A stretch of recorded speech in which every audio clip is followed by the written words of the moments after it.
Good afternoon बच्चों। Good afternoon ma'am. Good afternoon ma'am. तुम सब लोग ठीक हो? कल जी किसकी मैम। तबीयत खराब हो रही थी? सरोजा की? किसकी हो रही थी? शालिनी की, वो एडमिट है, उसको भी कोविड हो गया। हाँ, शालिनी एडमिट हो गई? इतनी खराब तबीयत जी खराब हो मैम। गई? जी मैम, अच्छा, उसको भी वही मेरी वाली प्रॉब्लम हो गई। नहीं वो तो हो गई तो एडमिट करना पड़ा फिर? वो इस टाइम हॉस्पिटल में है मैम। ओहो। और एक बस अभी शालिनी नहीं आई है, और कौन नहीं आया है? और वो स्वातिका नहीं है कोई? और किसने नहीं ज्वाइन कर रखा है अभी? मैम गुड आफ्टरनून मैम, मैं स्वातिका मैम। अच्छा, ज्वाइन कर लिया, ओके। उसके पहले अभी नहीं, जब 10 ही पार्टिसिपेंट थे ना। मैम शालिनी शशि बाकी नहीं है, थी? शशि। अच्छा चलो, एक जन कोई शशि को फोन कर दो। बाकी ये बाकी शालिनी ठीक है ना? यस मैम ठीक है। आज बात हुई थी, मतलब तो ज्यादा बोल नहीं पा रही थी, तो मैंने मना किया उसको कि मतलब 2-3 दिन बिल्कुल ना तो बोले तो कहाँ अपने पे आप ठीक हो हॉस्पिटल में? जाएगा। इटावा में? मैम वो इटावा में, हाँ। तो कल उसकी आवाज सही लग रहा था जब उसने बोला था कुछ। मुझे जी समझ मैम। में आया था कि लगता है इसका भी विकेट डाउन हो रहा है, ये भी कोरोना चक्कर में आ गई है। चलो हाँ बच्चों, इनने अपना भी ध्यान ट्रैवल किया है रखो। ना, इसीलिए। अपना ध्यान रखो सब लोग। बहुत एहतियात बरतो, जिससे कि वह कोई बीमार नहीं पड़े। चलो देखो, मैम आ गई है। मैम ने नहीं ज्वाइन करा अभी। रुको, मैं मैम को कॉल कर रही हूँ जरा अभी। हाँ, ठीक है अभी।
सब अपने अपने तब तक टॉपिक वॉपिक देख रहे हो जिस पे भी करना है तुम लोग को। हेलो। जी मैम। हाँ देखते चलो, मतलब इंटरेस्ट क्या है, किस फील्ड में है, जी किस मैम। में करना चाहते हो, क्योंकि ऑलमोस्ट आधी क्लासेस हो गई हैं तुम्हारी।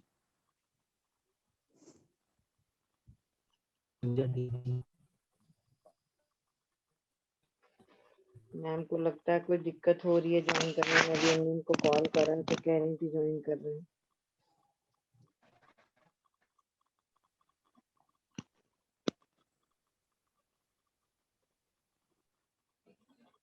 बड़ा सन्नाटा खींचे, सब लोग सो रहे हो क्या? No ma'am. चले पूनम, आपके लिए, विद्या के लिए और पारुल, आप सब लोग के लिए तो ठीक ही हो गया जब तक ये क्लास चल रही है ऑनलाइन। हाँ मैम ठीक हो गया, लेकिन ये जैसे फाइनल एग्जाम हम लोगों को देने को मिलेगा, क्योंकि 75% तो लग नहीं रहा हो पाएगा मैम हम लोगों का। ज्वाइन करे रहो, फिर जैसे ये एक बीच में काट निकली ऐसे ही कुछ और काट भी निकलेगी।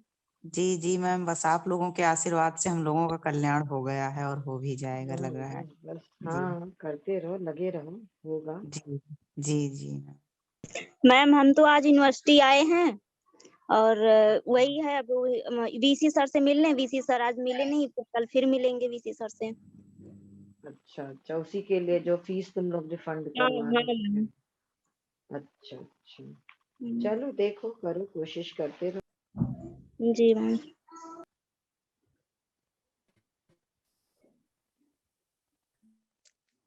Good afternoon, बच्चों. Good afternoon, ma'am. Sorry for good afternoon ma'am. delay Good because there afternoon, was a ma'am. technical issue.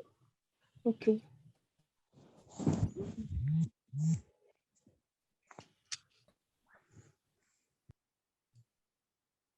Shall we begin?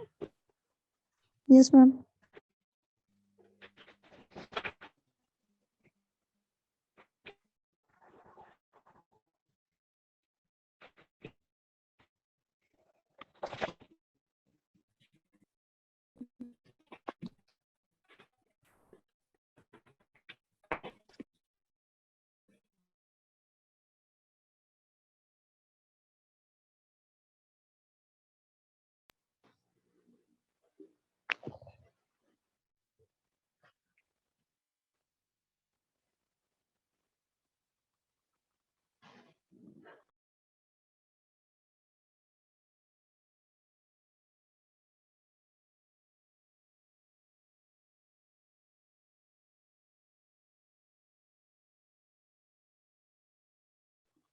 आज हितैषी टेक्सटाइल करोगी कि अपना एक्सटेंशन वाला कंप्लीट करोगी?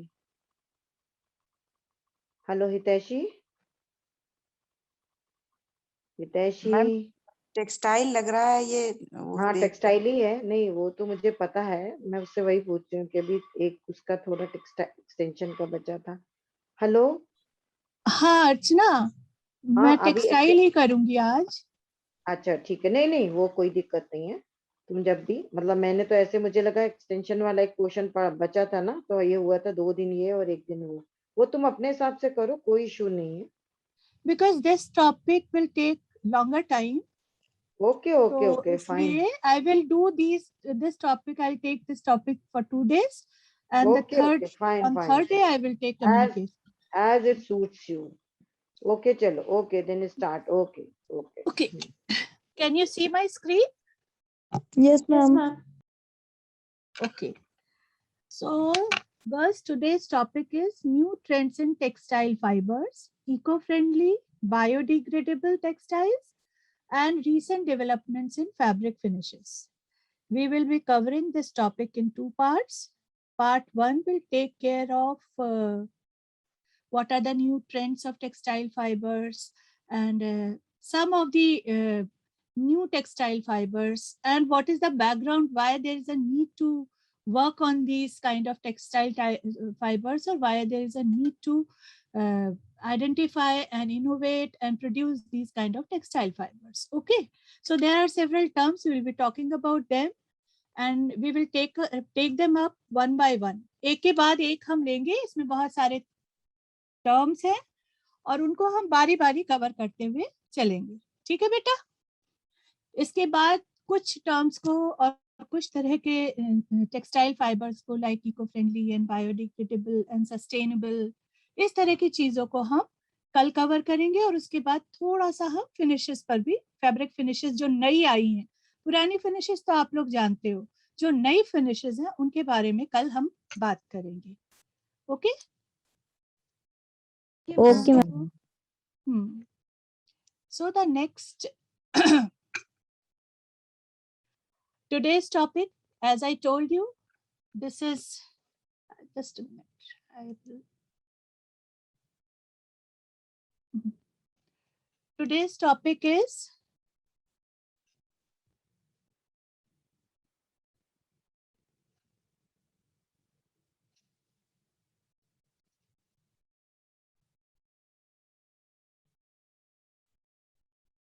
I think I'm going back.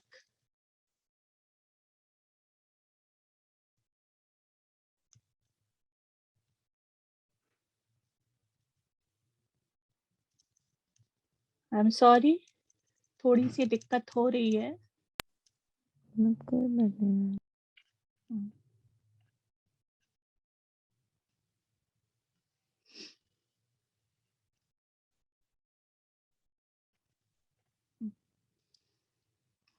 Introduction to new trends in textile fiber, yarns and fabrics. When we talk about textiles, it is not only about fabric.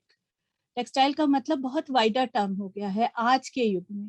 पहले युग में तो हम लोग टेक्सटाइल को बहुत छोटे से टर्म्स में लेते थे, बहुत छोटी छोटी चीजों को उसमें कवर करते थे और पहनने के वस्त्र ही होते थे। जैसे हम पारंपरिक टेक्सटाइल की बात करते हैं जिसके बारे में आप लोग पहले काफी हद तक पढ़ चुके हो, लेकिन जब हम बात करेंगे कि वर्तमान में टेक्सटाइल क्या है, ठीक है बेटा, तो वो इट्स एंटायरली डिफरेंट वर्ल्ड, एक बिल्कुल दूसरी दुनिया है ये।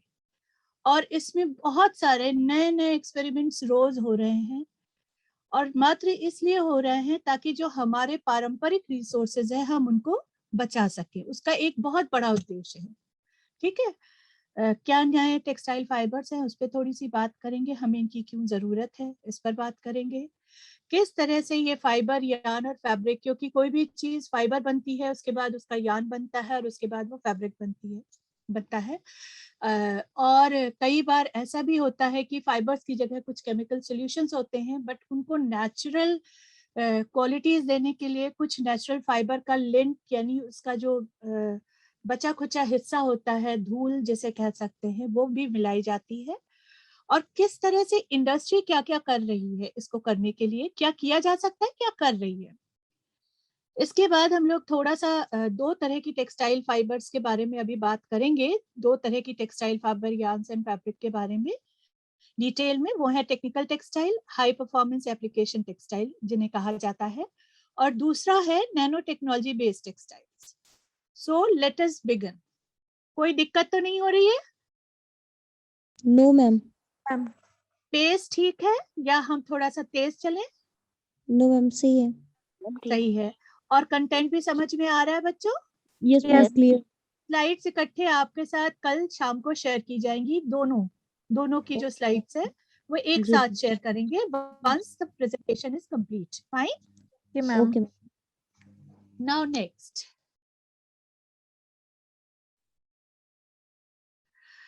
ये थोड़ा सा ओवरव्यू है कि किस तरह से टेक्सटाइल फाइबर्स आए हैं, है ना। एक ब्रॉडर क्लासिफिकेशन है, जैसे natural fibre, animal fibre, plant fibre. We are aware about all these fibres. Coconut fibre, hair fibre, silk का है, वुल है ना। और उसके बाद बास्ट फाइबर, जैसे फ्लैक्स, बास्ट का मतलब जो थोड़े रफ, थोड़े मोटे टाइप के फाइबर्स होते हैं। फ्लैक्स है, हेम्प है, जूट है, रेमी है। फिर लीफ फाइबर, मनीला, सीसल, पाइना। फिर सीड से भी कुछ चीजें निकलती हैं, जैसे कि कॉटन सीड के आसपास जो फाइबर होता है। Kapok, which is not mentioned out here. Kapok एक, जैसे हम कहते हैं सेमल, है ना बेटा, जैसे तकिया वगैरह बनाई जाती थी पहले, वो। हस्क फाइबर को हम, कोकोनट फाइबर को हम अच्छा, इसमें भी हम दो तरह के कोकून और हेयर फाइबर्स में डिवाइड करते हैं इसको। कोकून से क्या निकलता है? सिल्क निकलता है। अब सिल्क भी बहुत वैरायटी का होता है। जैसे जैसे हम ये आगे बढ़ते जाएंगे हम उसमें देखेंगे क्या क्या चीजें हो सकती हैं मॉडर्न टर्म्स में, इनसे क्या चीजें बनाई जा रही हैं। और इनफैक्ट ये थोड़ा सा इसलिए समझाया क्योंकि ये ही नेचुरल फाइबर्स हैं जिनका बेस है इन मैन मेड फाइबर्स को बनाने का, या पार्टली बेस है, या फिर जो आज आधुनिक फाइबर्स बन रहे हैं। ठीक है, इसमें हमारे traditional polymer, natural polymer fibres, यानी जिसे क्या कहते हैं man made natural fibre, in other words उसे कहा जाता है मानव निर्मित कृत्रिम रेशा।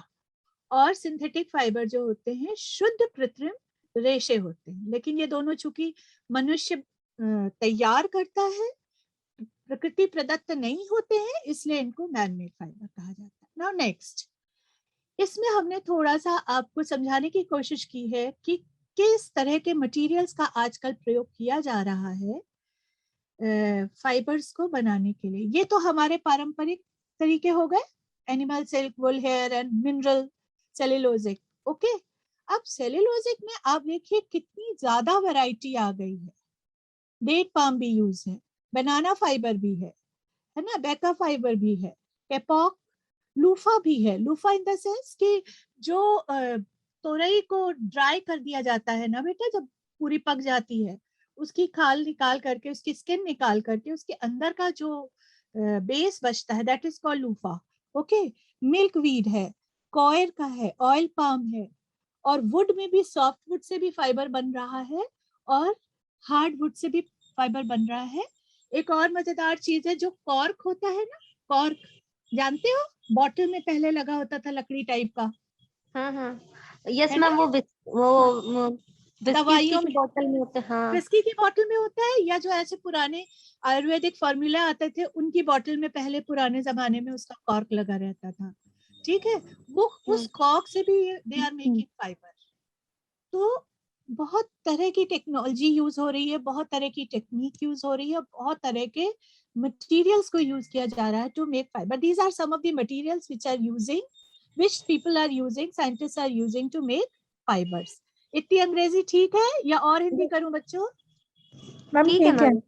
ठीक है Okay. मैम। मैम ये जो अबाका है लीफ वाले में, हाँ, मैम तो अबाका और तो ये तो जानवर में भी होता है ना शायद ये? नहीं बेटा, वो तो भेड़ है। अच्छा वो फर्क है, वो फर्क है। जैसे मरीनो भेड़ से वो अल्पाका है। अच्छा, alpaca, okay okay. Abaca is different बेटा। ये एक अच्छा। तरह का वो लीफ होती है, बड़ी बड़ी लीव्स होती हैं और उनसे रेशे निकाले जाते हैं। ठीक है, अच्छा मैं कोशिश करूंगी, देखो अगर मुझे कल इनकी पिक्चर्स मिल पाए। हाँ यस सारी मैम। मिली नहीं मुझे बेटा, है ना, तो मैंने सोचा था कि मैं कल के प्रेजेंटेशन में 2 पन्नों पे आपको इनके नाम सहित पिक्चर्स दिखाऊंगी। हाँ So, मैम, एक्चुअली कभी एक बार देखा नहीं है इस तरह का। आगे वैसे हम इनको पिक्चर्स के साथ प्रेजेंट कर रहे हैं। जो बाकी के आपके सेक्शंस है, सस्टेनेबल फाइबर वाले, eco friendly fibre, biodegradable fibre, organic fibres, बहुत सारे टर्म भी यूज करते हैं जो आपस में एक दूसरे में घुले मिले हैं। ऐसा नहीं है कि जो बायोडिग्रेडेबल है वो एनवायरमेंट फ्रेंडली नहीं होगा, है ना। तो वो घुले मिले से शब्द है, लेकिन मोरलेस मटेरियल्स यही है। और देखिए बैम्बू यूज हो रहा है, बैम्बू का तो बहुत जबरदस्त इस्तेमाल हो रहा है। पूरा बैम्बू मिशन लॉन्च कर दिया गया है नॉर्थ ईस्ट में। मक्के से, कॉर्न से भी निकल रहे हैं। जो कॉर्न का खोखा होता है या कॉर्न की जो लीव्स होती हैं उनसे, जो बेसिकली कॉर्न के तने से निकाला जा रहा है, कॉर्न के तने से। और कॉर्न का जो वो बीच का हिस्सा है ना बेटा, जब आप दाने निकाल लेते हो तो जो बचता है उससे निकाला जा रहा है। और उसकी पत्तियों से भी फाइबर बनाया जा रहा है। ओट है, राई है, बरेली, बार्ले है, कैनरी है, बहुत सारे मतलब ये इसमें देशी विदेशी तमाम नाम है। जरूरी नहीं कि सब हमारी देश में पाए जाते हों, बट काफी सारी चीजें हैं जो भारत में पाई जाती। अब ये जो इंडस्ट्री है ये सस्टेनेबिलिटी का इशू कैसे हैंडल कर रही है? 3 तरह के एक्शंस लिए जा रहे हैं ग्लोबल लेवल पे। एक है प्रोडक्शन के लिए क्लोज लूप सिस्टम, अभी आगे इसको हम डिटेल में पढ़ेंगे बेटा। क्लोज लूप सिस्टम अपनाना। दूसरा तरीका है सर्कुलर इकोनॉमिक सिस्टम को एक्सेप्ट करना या अडॉप्ट करना, ये सर्कुलर इकोनॉमिक स्ट्रक्चर को अडॉप्ट करना, ठीक है। और तीसरा है कि बहुत सारी चीजों के लिए ग्लोबल स्टैंडर्ड्स बनाना, और उनके लिए मार्क्स ऑफ स्टैंडर्ड्स क्रिएट किए गए हैं, जैसे कि ग्लोबल ऑर्गेनिक टेक्सटाइल स्टैंडर्ड, और यूरोपियन यूनियन ने इको लेबल करके निकाला है, स्टैंडर्ड 100 बाई OEKO टेक्स्ट करके, हाँ, ग्लोबल रिसाइकिल स्टैंडर्ड्स। तो इन स्टैंडर्ड्स, अब कपड़ों का जो एक्सपोर्ट या इंपोर्ट हो रहा है उसके लेवल पे ये स्टैंडर्ड्स होने चाहिए, तभी वो दुनिया भर में एक्सेप्ट किए जाएंगे। इतना क्लियर हो गया बच्चों? Yes, ma'am. जी ma'am. Now we will look at each of these activities independently, ठीक है। पहला है सर्कुलर इकोनॉमिक सिस्टम या इकोनॉमिक स्ट्रक्चर। दो तरह के इकोनॉमिक स्ट्रक्चर्स अपनाए जा रहे हैं टेक्सटाइल इंडस्ट्री में। पहला है लीनियर, दूसरा है circular.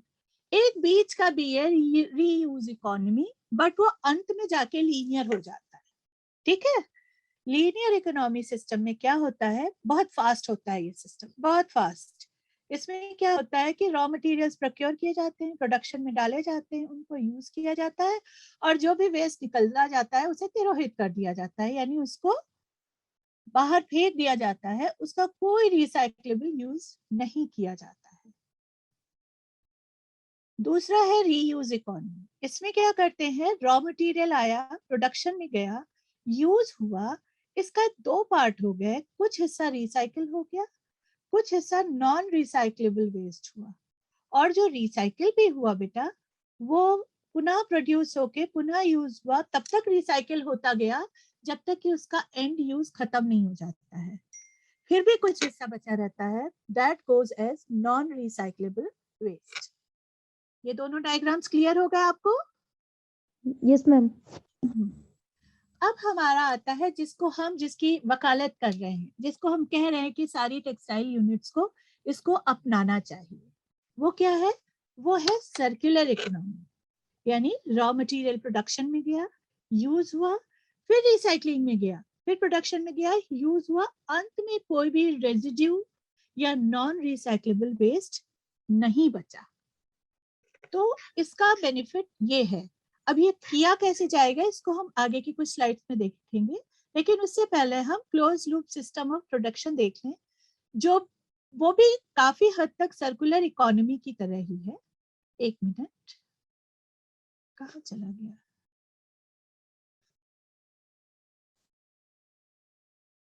There must be one more slide. Just a minute, बच्चों।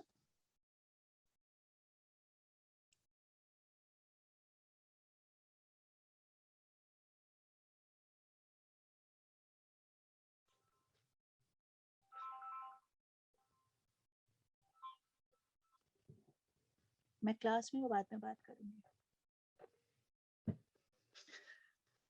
हाँ, तो ये आपको दिख रहा है? Is it visible? हेलो? जी मैम, जी Ma'am, yes, ma'am. ये बेसिकली आप जानते हैं भारत में और दुनिया भर में फैशन इंडस्ट्री बहुत ज्यादा बहुत बड़ी इंडस्ट्री है, टेक्सटाइल की बहुत बड़ी इंडस्ट्री है। और उस इंडस्ट्री में भी नॉर्मल टेक्सटाइल प्रोडक्शन की तरह ढेर सारा वेस्ट निकलता है, बहुत सारा वेस्ट निकलता है, और उसमें से काफी सारा वेस्ट ऐसा होता है जो नॉन रिसाइक्लेबल होता है, बहुत सारा ऐसा होता है जिसका कोई एंड यूज नहीं होता है, और अंत में वो नॉन डिग्रेडेबल कंटेंट में कन्वर्ट हो जाता है, बदल जाता है, which is very very harmful for human being, animals and whole ecosystem. ठीक है, हमारे पूरे पर्यावरण के लिए, हमारे अपने जो जैविकीय व्यवस्था है उसके लिए, सबके लिए ये बहुत हार्मफुल है, बहुत नुकसानदेह है। तो इन्होंने क्या करा, इन्होंने कहा कि पर्सन डिजाइन करे, डिजाइन के लिए जो रॉ मटेरियल चूज किया जाए वो भी ऐसे ही हो जिनको हम रिसाइकिल कर सके कंप्लीटली, या हम उन्हें वेस्ट में ना कन्वर्ट करें, ठीक है। उसके बाद आपका फैब्रिक प्रोडक्शन होगा। फैब्रिक प्रोडक्शन हो गया, गारमेंट बना, उससे कपड़ा बना, मतलब पहले वस्त्र बना फिर परिधान बना, फिर आपने उसे ट्रांसपोर्ट किया।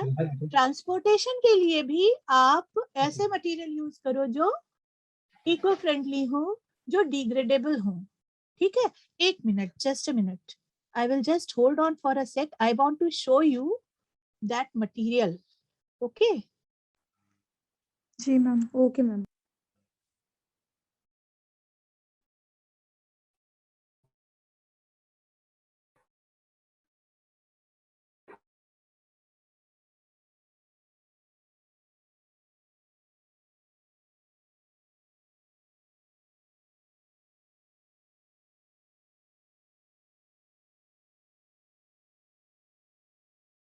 अभी मैं आपको दिखाती हूँ, एक सैंपल है मेरे पास जो कि कंप्लीटली डिग्रेडेबल है, और उसको अब आज के वक्त में बहुत सारी जो मल्टीनेशनल्स हैं और जो इस तरह की चीजें कंपनीज हैं वो ट्रांसपोर्टेशन के लिए यूज कर रही हैं। They are using brown paper envelopes या ब्राउन पेपर का ही पूरे cartons, no polythene, nothing, even bubble wrap के लिए उनके पास पेपर का बना बबल रैप है, which I will show you right now, ठीक है। Then it goes for sales, बिका, कंज्यूमर ने उससे यूज किया। अब यहाँ पे ये वाला जो स्टेप था बेटा, सॉरी, जो ये वाला स्टेप है रिसाइकिल होने का, ये स्टेप नहीं फॉलो हुआ, ये स्टेप यहाँ से ओमिट हो गया, हट गया, और उसकी जगह वो यूज करने के बाद पुनः रिसाइकलिंग के लिए चला गया। पुनः उसको रिसाइकिल करने के लिए एज अ रिसाइकिल क्लॉथ उसको रीडिजाइन किया गया और उसका रॉ मटेरियल बना। So this is called closed loop system of production in textile and fashion industry, ठीक है।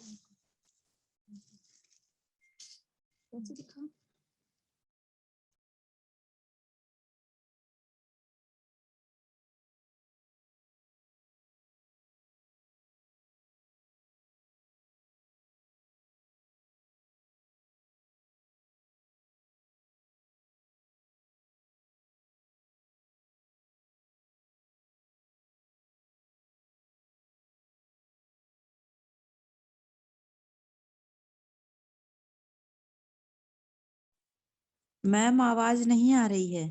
मैम अरे वॉइस ये नहीं आ रही आपकी। ये दिख रहा है बेटा, yes ma'am, yes ma'am, can you see this material? Yes ma'am. This is a kind of natural bubble wrap which is used to wrap products. मान लो मेरा हाथ रैप करना है तो ये इसमें रैप हो जाएगा, और इसमें चूंकि ये ऊंचा नीचा कटा हुआ हिस्सा होता है, ये इसकी लेयर्स क्रिएट करती हैं बबल रैप जैसा इफेक्ट, और प्रोडक्ट डैमेज नहीं होता है नॉर्मली। हाँ बेटा, तो मैम फ्रूट्स होते हैं, एप्पल वगैरह पैक होता है, बट वो सिंथेटिक पे यूज होता है बेटा। वो if you remember, if you have seen them, वो एक सिंथेटिक टाइप की जाली होती है, and I am Yes, telling ma'am. You that is non degradable. वो बहुत डैमेजिंग है एनवायरनमेंट के लिए, ठीक है। और इसी तरह से ये लोग यूज कर रहे हैं, H&M वगैरह वाले, ये बटर पेपर यूज कर रहे हैं रैपिंग के लिए इंस्टेड यूजिंग पॉलिथीन। मैम ये ऑनलाइन शॉपिंग के दौरान होता है। ऑनलाइन शॉपिंग में भी, और अगर आप उनसे खरीदे ना बेटा उनके यहाँ जा करके, तब भी वो Yes, ma'am. पेपर बैग ही यूज कर रहे हैं। मैम जो आपने पहला वाला दिखाया था फैब्रिक, हाँ ये वाला मैम, ये प्लास्टिक है क्या? ना बच्चे, ये पेपर है, प्योर पेपर, अच्छा, जैसे खाकी पेपर है। कागज होता है, हाँ। खाकी पेपर होता है, बस उसी टाइप का है, और बस ये एक निश्चित तरीके से कटा हुआ है, ये देखिए। अच्छा अच्छा अच्छा, हाँ हाँ हाँ हाँ हाँ, है ना, दिख रहा है आपको? हाँ मैम, हाँ मैम। Yes ma'am.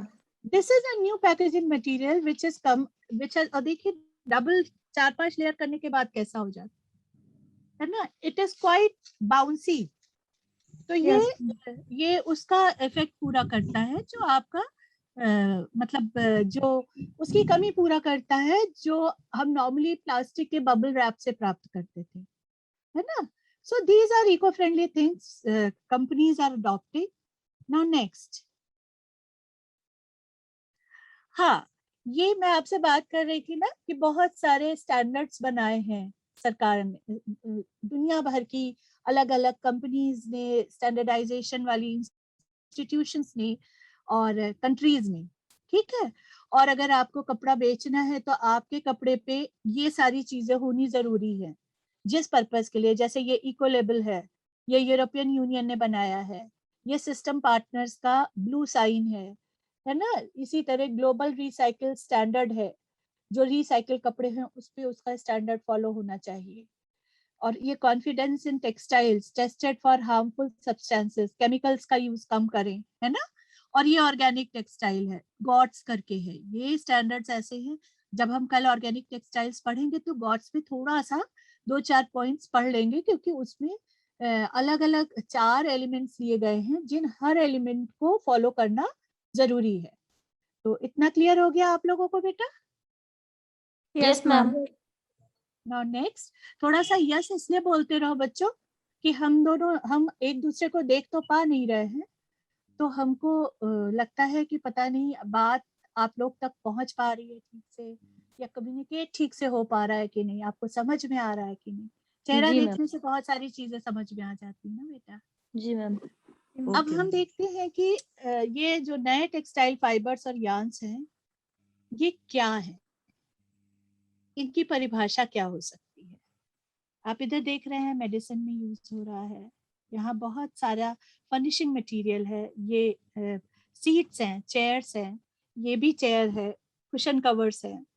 तो जो ये नए टेक्सटाइल मटेरियल्स होते हैं, they are defined as those fibers, those yarns and fabrics which are sustainable, which are biodegradable, and hence they are eco-friendly. They are next generation fibers, yarns and fabrics, and these are not only versatile, high performer in terms of utility, but also fulfill the need of current fashion industry. अर्थात जो नए textile fibre या रेशे या सूत्र या जो कपड़े हैं वो होते हैं जो कि सस्टेनेबल की क्या हिंदी बताई थी बच्चों पिछली क्लास में? मैम सतत विकास,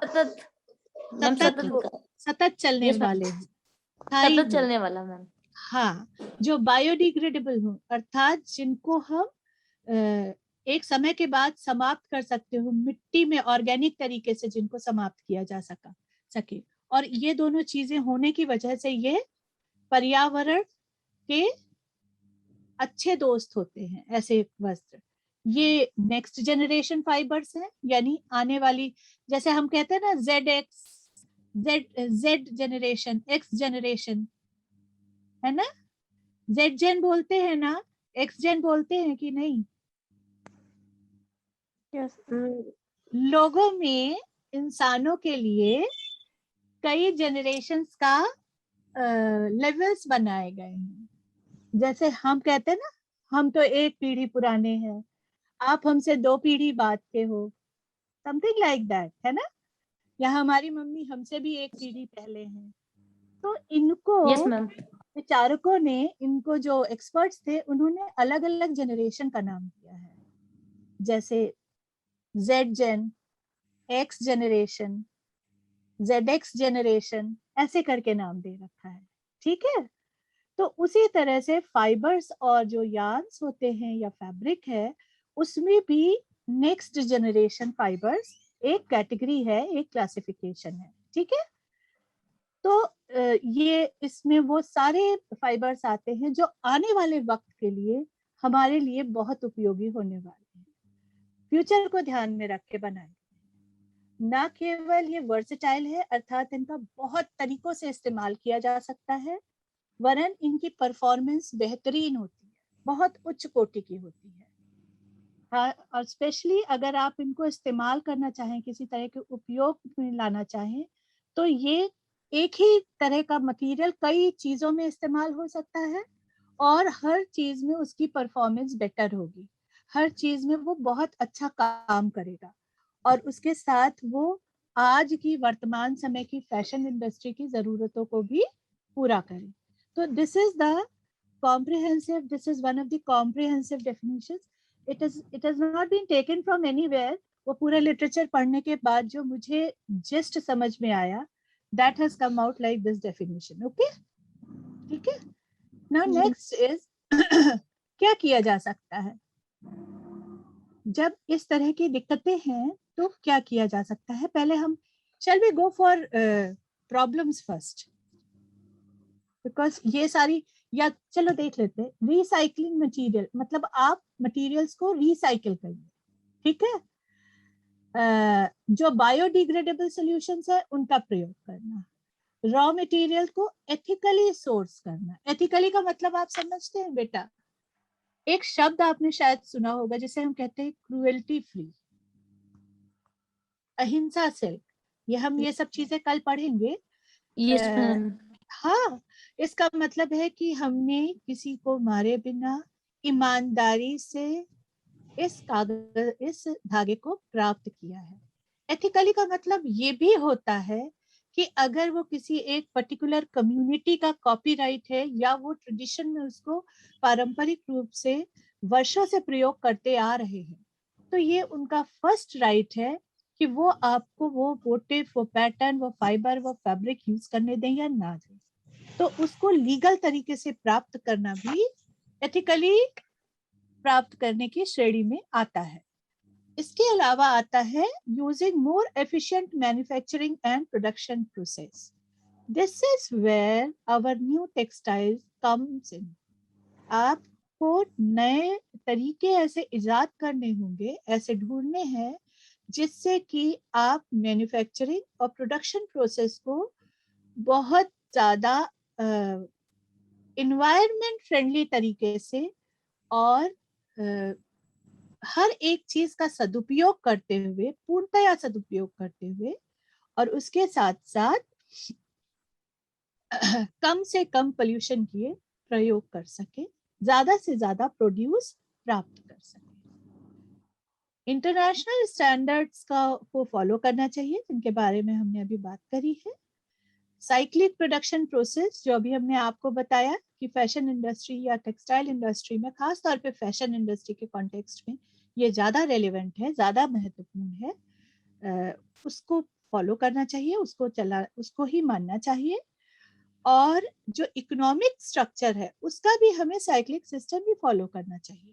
इकोनॉमिक स्ट्रक्चर से यहाँ तात्पर्य इतना है बेटा कि जब हम कहीं भी पैसा लगाते हैं, किसी काम को शुरू करते हैं, then we want some profit, but profit इस तरह का होना चाहिए जो हमारे आने वाली पीढ़ियों के बेनिफिट्स के साथ कॉम्प्रोमाइज ना करे, है ना बेटा? तो इसलिए हमें इकोनॉमिक स्ट्रक्चर के साइक्लिक सिस्टम को अपनाने की आवश्यकता है। नाउ नेक्स्ट, और क्या किया जा सकता है? मैंने आपको पहले बताया था जो लीनियर इकोनॉमिक स्ट्रक्चर है उसका बहुत छोटा लाइफ स्पैन होता है, क्योंकि उसमें फट से सोर्स किया, प्रोड्यूस किया और उसे फेंक दिया। जो नया इकोनॉमिक स्ट्रक्चर, और ये जो इकोनॉमिक स्ट्रक्चर ये बहुत फास्ट होता है, लेकिन ये अनसस्टेनेबल होता है, इनसफिशिएंट होता है और डेट्रीमेंटल होता है एनवायरनमेंट के लिए।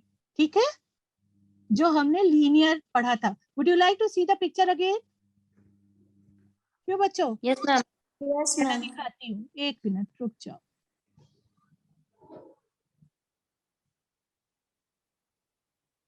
मैं इसके पीछे ले आती हूँ स्लाइड को, so that you can see it. हाँ, ये देखिए, इसमें रॉ मटेरियल, प्रोडक्शन, यूज और बेच फेंक दिया।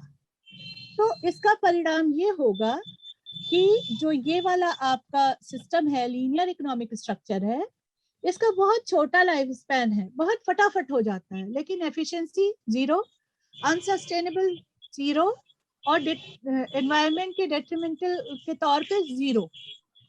It is only maybe it may give you more profits in terms of money, in terms of cost incurred, but against that we pay a very very heavy cost if we follow this process. हम अपनी पीढ़ियों के लाभ और पीढ़ियों की बेहतरी के बदले में हम इस सिस्टम को फॉलो करके कॉस्ट पे करते हैं। सेकेंड वन इज आपका, एक मिनट, स्लाइड वो क्यों नहीं आती जो मैं चाहती हूँ, मुझे फिर घूम के उसी पे जाना पड़ता है। ओके, दूसरी जो आपको बताया गया है वो बताया गया है कि सर्कुलर इकोनॉमिक स्ट्रक्चर में क्या होता है, लीनियर प्रोसेस बेटर हो जाता है। जैसा कि मैंने आपको पहले भी बताया था, लीनियर प्रोसेस बेटर हो जाता है। बीच की जो ये रीयूज इकोनॉमी है ये भी नॉन रिसाइक्लेबल वेस्ट पैदा करती है, लेकिन जो ये सिस्टम है ये सिस्टम बिल्कुल नॉन रिसाइक्लेबल वेस्ट नहीं पैदा करता, तो हम उसकी जगह इसे अपना सकते हैं। यह प्लेटफॉर्म लीनियर प्रोसेस को बार बार इस्तेमाल करता है। जब रीयूज टेक्नोलॉजी होती है तो वो बार बार इस्तेमाल करने के बाद भी एक लिमिट के बाद वो वेस्ट प्रोड्यूस करता है which is non degradable. Ma'am Whereas ma'am ये जो आप बता रही हैं ये new trends textile fibres yarns में आएगा ये चीज? हाँ बेटा, न्यू ट्रेंड्स में क्या चीजें हैं, 3 तरह की चीजें हैं, इनफैक्ट 4 तरह की चीजें हैं। एक इकोनॉमिक स्ट्रक्चर है जिसमें परिवर्तन लाने की बात कही गई, ठीक है। एक प्रोडक्शन प्रोसेस है। मैम एक सवाल था। हाँ पूछिए। मैम जो अभी कॉटन चल रहा है या कोई भी जिसमें भी क्लोथ्स बन रहे हैं उसमें भी हम ऐसे ही यूज कर सकते हैं, मतलब नॉन बायो, जो आपने बोला ना कि वेस्ट मटेरियल नहीं होगा? बिल्कुल बेटा, देखो जो प्योर फैब्रिक चलते हैं नेचुरल फाइबर्स, यस वो मैम। तो ऑर्गेनिक नेचर के होते हैं, है ना। वो उसमें Yes, से ma'am. मैक्सिमम फाइबर्स ऐसे, मैक्सिमम, आई विल नॉट से ऑल फाइबर्स, Yes, इस ma'am. पर हम कल डिस्कशन करेंगे, है ना। लेकिन सारे फाइबर्स नहीं, लेकिन मैक्सिमम फाइबर्स मिट्टी में मिलके डिकम्पोज हो जाते हैं। जो माइक्रो मतलब मैम ऑर्गेनिज्म सारे नहीं बट कुछ है जो वो रीयूज हो सकते हैं। नहीं नहीं, आप उसको रीयूज करो। वही जो मैंने पिछली बार एग्जांपल दिया था मोदी जी वाला, कि जब वो पोछा बन के भी बिल्कुल फट जाए तो अगर आप उसे मिट्टी में डाल दोगे तो वो डिकम्पोज हो जाएगा। तो Yes, ma'am. ऐसे फाइबर्स का कोई नुकसान नहीं है, लेकिन उनकी एक लिमिटेशन है बेटा। Yes, ma'am. वो एक लिमिटेड अमाउंट में उगाए जा सकते हैं, है ना। तो इसलिए इन और रोज जरूरतें और वैरायटी ऑफ जरूरतें बदल रही है। अभी हम जब आगे टेक्निकल टेक्सटाइल पे आएंगे तब आपको ज्यादा क्लियर समझ में आएगा कि हम क्यों ये वाली बात कह रहे थे। आपको एक तो सस्टेनेबिलिटी इशू हैंडल करना ही करना है, जिसके लिए ये इकोनॉमिक स्ट्रक्चर डिफरेंट अपनाना है, और आई एम सॉरी, आपको अपना ये जो प्रोडक्शन प्रोसेस है वो बदलने की जरूरत है। ठीक है बेटा, इतना Yes, ma'am. क्लियर है? इतना ठीक है क्लियर मैम। है कि नहीं बेटा? जी मैम, बताइए। जी मैम। तीसरा जो स्टेप आपको करना है कि ये प्रोडक्शन प्रोसेस और जो आपका इकोनॉमिक स्ट्रक्चर है ये अपनाते समय आपको ध्यान रखना है कि अंतरराष्ट्रीय मानक क्या है ना। बहुत सारे अंतरराष्ट्रीय मानक ये कहते हैं, या बहुत सारी अंतरराष्ट्रीय कंपनियां हैं ऐसी जो कि क्रुएल्टी फ्री ही प्रोडक्ट्स लेती हैं। कुछ ऐसी हैं जो कि ये फला केमिकल नहीं ही होना चाहिए वो लेती हैं। नेचुरल डाई में भी बहुत सारे ऐसे लोग हैं जो ये एक्सपेक्ट करते हैं कि आप मॉडर्न, जो कि उसको फिक्स करने के लिए यूज होता है, जो नॉर्मली एलम होता है यानी फिटकरी होती है, उसकी जगह आप कोई नेचुरल मॉडर्न यूज करें, जैसे लोड्रा करके एक प्लांट आता है उत्तराखंड में, तो उसे यूज करें। ठीक है, तो इस तरह के तमाम तरह के मापदंड बने हैं टेक्सटाइल की बुनाई के संदर्भ में। टेक्सटाइल में पैसे कहाँ कहाँ कैसे खर्च हो, उसमें टेक्नोलॉजी कौन सी खर्च हो, उसके आगे क्या मल्टीपल यूज हो सकते हैं, और उसमें कौन कौन से केमिकल्स कैसे कितनी मात्रा में हो या ना हो, या कंप्लीटली केमिकल फ्री हो। क्योंकि आपको ये पता होगा कि जब से 1801 में जैकार्ड लूम आया, उससे थोड़ा वक्त पहले डॉबी लूम आ गया था चलन में, उसकी खोज हो गई थी। जब से ये करघे पे कपड़े, मशीनी करघे पे कपड़े बनने लगे, और उसके उसी दौरान केमिकल डाइज भी इन्वेंट हुई। ठीक है, तो केमिकल डाइज का इस लंबे समय में लगभग 150-200 साल के पीरियड में ये असर पड़ा है कि ये कई तरह की स्किन एलर्जीज को जन्म देती है। उसके अलावा कई इंटरनल ऑर्गन्स की भी प्रॉब्लम इनकी वजह से हो रही है। और इन्वायरमेंट तो पोल्यूट हो ही रहा है, पानी जहरीला हो रहा है, हवा में पोल्यूशन है। इस पर हम लोग बात कर रहे हैं बेटा, अभी करते हैं, है ना। तो जी मैम। जो न्यू टेक्सटाइल है वो न्यू टेक्सटाइल अपने प्रोसेस को की वजह से न्यू है, प्रोडक्शन प्रोसेस की वजह से, अपने इकोनॉमिक स्ट्रक्चर की वजह से न्यू है, और अपने जो स्टैंडर्ड्स हैं इंटरनेशनल उनकी वजह से न्यू है। इसके अलावा जो चौथी चीज है जिसकी वजह से ये न्यू है वो है इसके कंपोनेंट्स। इसमें जो हम कंटेंट डालते हैं उसके कंपोनेंट्स। टेक्नोलॉजी तो है ही लेकिन कंपोनेंट भी इसके डिफरेंट है नॉर्मल नेचुरल टेक्सटाइल के मुकाबले या नॉर्मल सिंथेटिक टेक्सटाइल के मुकाबले। नॉर्मल सिंथेटिक क्या है? पॉलिएस्टर है, नायलॉन है, ऑरिलॉन है, टेरिलीन है, वगैरह वगैरह। नॉर्मल नेचुरल क्या है? कॉटन है, वुल है, सिल्क है, एस्बेस्टस है। लेकिन ये जो है ये कुछ नए स्तर के फाइबर्स हैं और अनकन्वेंशनल सोर्सेज ऑफ फाइबर्स हैं। ऐसे जो हमारे कन्वेंशनल या पारंपरिक संसाधन थे जिनके द्वारा हम रेशा बनाते थे उनको ना इस्तेमाल करते हुए अपारंपरिक तरीके के नए मटेरियल का इस्तेमाल करा जा रहा है रेशा बनाने के लिए। नई तकनीकी का इस्तेमाल किया जा रहा है रेशा बनाने के लिए। I hope now your point is clear. Yes ma'am. हाँ, Yes, अगर ma'am. फिर भी कोई दिक्कत हो तो I can make you understand again and again, वो कोई इशू नहीं, क्योंकि concept ma'am. Basic new textile है ना, और न्यू फिनिशेस है। ठीक है, तो यहाँ पर तो सिर्फ दो टर्म यूज कर दिए गए, एक इको फ्रेंडली टेक्सटाइल और दूसरा बायोडिग्रेडेबल। वो क्यों यूज किया गया? क्योंकि जो अल्टीमेट एम है दोनों तरह की हर प्रकार की मॉडर्न टेक्सटाइल का या ये कह लीजिए टेक्नोलॉजिकली एडवांस टेक्सटाइल का, उसका अल्टीमेट एम क्या है कि it should be eco friendly, sustainable. If it is sustainable, it is eco-friendly. If it is eco-friendly, then it is sustainable. ठीक है? It is vice versa. और ये जो है ये बायोडिग्रेडेबल हो, क्योंकि अगर बायोडिग्रेडेबल है तो सस्टेनेबल है तो इको फ्रेंडली है। ये चाहे टेक्सटाइल, फाइबर, फैब्रिक और यार्न हो और चाहे फिनिशेस हो। और दूसरी एक बहुत इंपॉर्टेंट चीज है कि ये यूटिलिटेरियन होनी चाहिए। ये एक पर्टिकुलर यूटिलिटी को सर्व करती है, वो हम अभी नेक्स्ट स्लाइड्स में देख रहे हैं। ठीक है बेटा, तब आपको ज्यादा समझ में आएगा। और ऐसा करते हैं कि कल थोड़ा सा वक्त डिस्कशन के लिए भी रख लेंगे, है ना। Will go little quickly with slides और डिस्कशन के लिए रख लेंगे, ताकि अगर आपको कुछ इस पे मान लीजिए कोई प्रोजेक्ट बनाना है, कुछ करना है, if you want to go ahead with any one of them, तो यू कैन डिस्कस दैट। ठीक है बेटा, और जो पिछली क्लास में आपको दिया था वो भी आप कल लेके, कल तो नहीं, आप उसे परसों लेके आएंगे, क्योंकि परसों कम्युनिकेशन के रिसर्च एप्लीकेशन की बात है, तो वो थोड़ा सा कंपैरेटिवली जल्दी समाप्त हो जाएगा। तो हम उस रिसर्च एप्लीकेशन पार्ट को थोड़ा सा ज्यादा अच्छे से डिस्कस कर लेंगे परसों। ठीक है बच्चों? इसीलिए खासतौर पे फैशन इंडस्ट्री में उसके प्रोडक्शन के प्रत्येक एस्पेक्ट को कोशिश की जा रही है कि वो सर्कुलर हो प्रोडक्शन, एथिकल हो, यानी कि एथिक्स को फॉलो करे, और अल्टीमेटली इन्वायरमेंट फ्रेंडली और सस्टेनेबल हो। ठीक है,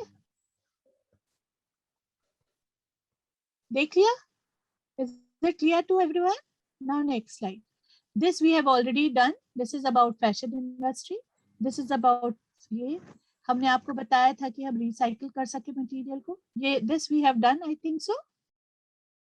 yes ma'am. This is your distribution of new textile fibres. जी मैम। अब कितनी तरह की होती हैं? हम लोगों ने तो दो तरह के अपने टाइटल में पढ़ लिया बेटा, लेकिन इसके लिए बहुत तरह के टर्म्स यूज किए जाते हैं और वो थोड़ा थोड़ा हर एक से डिफर करते हैं। उसकी सब कैटेगरीज भी थोड़ा थोड़ा हर एक से डिफर करती है। आज हम अभी टेक्निकल टेक्सटाइल और हाई परफॉर्मेंस एप्लीकेशन टेक्सटाइल पढ़ेंगे डिटेल में। बाकी की जो ये 3, 4, 5 है ये, और नैनो टेक्नोलॉजी पढ़ेंगे। बाकी के जो 4 हैं वो कल पढ़ेंगे।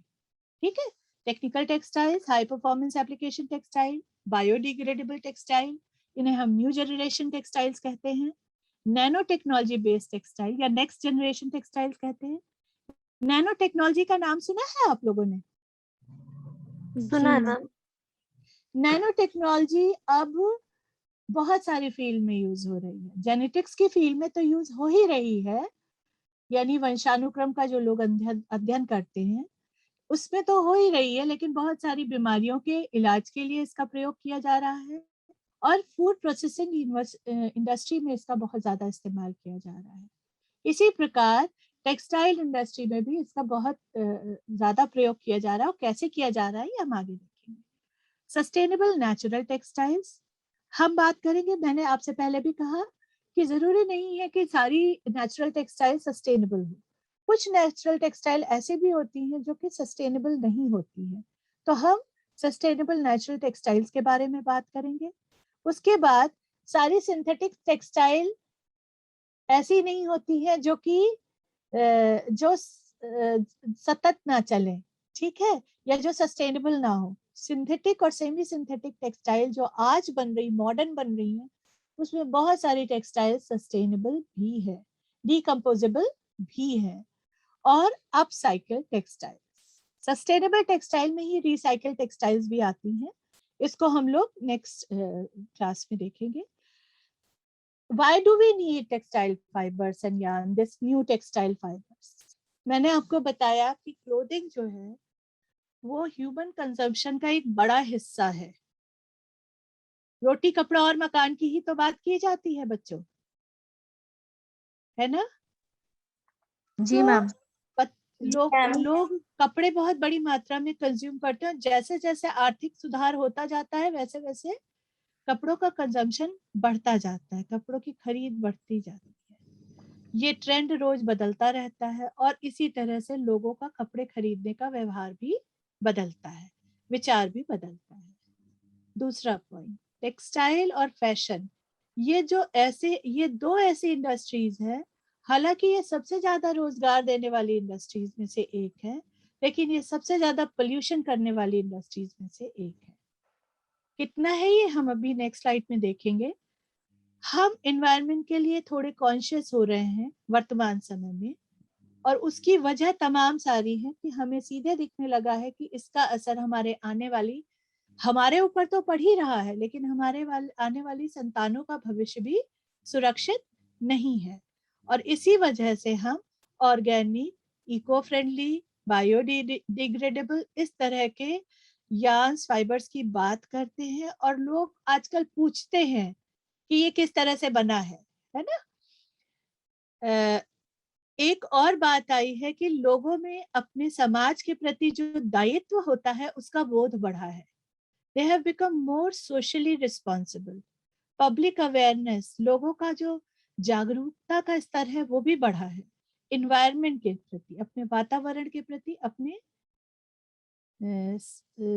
जो आपकी इकोलॉजी है, जैविकीय वातावरण है, उसके प्रति। इसकी वजह से बहुत सारे ऐसे फोरम बन गए हैं जो केमिकल और जो ऐसे केमिकल टेक्सटाइल्स या synthetic, purely synthetic, non degradable textiles है, उनका विरोध करते हैं, और उनके प्रेशर से मैन्युफैक्चरर्स को भी अब धीरे धीरे झुकना पड़ रहा है, और वो खोज रहे हैं, नित नई खोज कर रहे हैं नए संसाधनों की और नए यार्न्स की जो कि एनवायरनमेंट फ्रेंडली हो। बहुत सारी कंपनीज अब सस्टेनेबल प्रोडक्शन के तरीकों पर भी, ना केवल उन सूत्र की बल्कि उनको सूत्र को बनाने के तरीकों पर भी काम कर रही हैं। फैशन ब्रांड्स ऐसे हैं, जैसे मैंने अभी आपको H&M का दिखाया है ना बेटा, ऐसे तमाम सारे फैशन ब्रांड है जो मार्केटिंग जब कर रहे हैं तो वो कपड़ों को सस्टेनेबल क्लोथ्स की बात करते हैं, ऑर्गेनिक क्लोथ्स की बात करते हैं, ऑर्गेनिकली डाइड क्लोथ्स की बात करते हैं, नेचुरल क्लोथ्स की बात करते हैं, क्रूएल्टी फ्री कपड़ों की बात करते हैं। स्पेशली जैसे आप कभी फर पढ़िए या लेदर पढ़िए तो उस पे लिखा होता है क्रूएल्टी फ्री लेदर या क्रूएल्टी फ्री फर, या फॉक्स फर जो है वो क्या है, वो क्रूएल्टी फ्री फर है, लोमड़ी का फर नहीं है, वो एक तरह का सिंथेटिक फर है।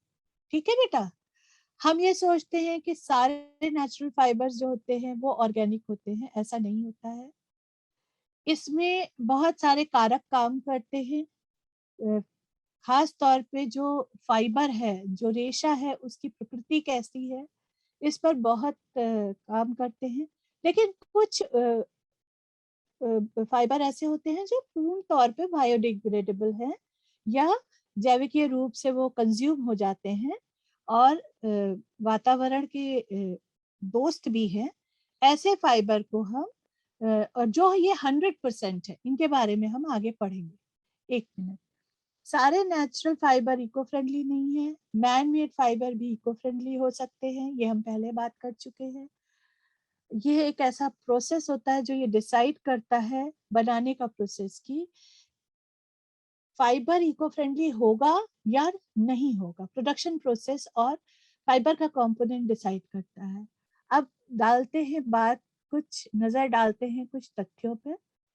जो ग्रैंड व्यू रिसर्च है उसकी रिपोर्ट कहती है कि ग्लोबल टेक्सटाइल मार्केट यानी दुनिया भर का जो टेक्सटाइल मार्केट है वो 925.3 बिलियन डॉलर आका गया था 2018 में, और ये माना जा रहा है कि 2025 तक ये 1.2 ट्रिलियन डॉलर का हो जाएगा, जिसका एनुअल ग्रोथ रेट यानी वार्षिक वृद्धि दर 4.24% है।